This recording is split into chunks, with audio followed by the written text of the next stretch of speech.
Pour la première fois, l'UÇK, l'armée de libération du Kosovo, dévoile l'un de ses camps d'entraînement.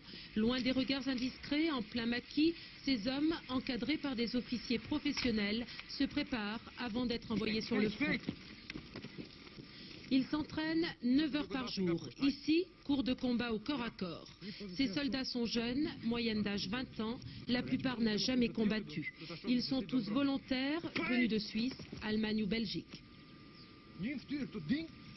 Coiffés du béret noir, leur formateur est un membre des forces spéciales, Prešev, un nom d'emprunt, à juste 24 ans.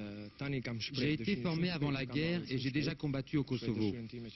Je suis volontaire et j'ai arrêté mes études d'ingénieur en électronique. Presque tous ces officiers ont été formés dans les écoles de guerre de l'ex-Yougoslavie. Tous ont déjà combattu en Bosnie. Chaque jour, ils s'entraînent au tir sur une cible placée à 300 mètres de là.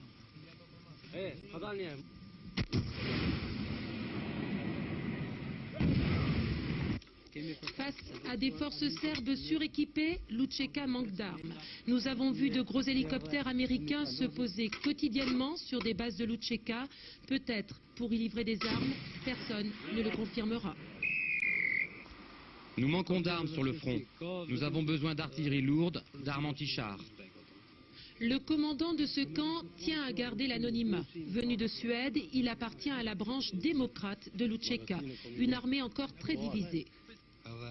Sur le terrain, l'union militaire se construit jour après jour.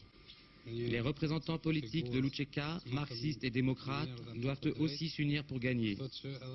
Des négociations sont en cours et devraient aboutir.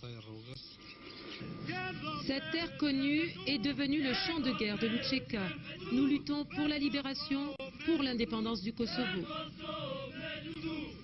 Ces soldats sont tous des volontaires. Ils s'entraîneront ainsi dans le maquis pendant 15 ou 20 jours. Ensuite, ils partiront rejoindre les troupes de l'UÇK sur le front.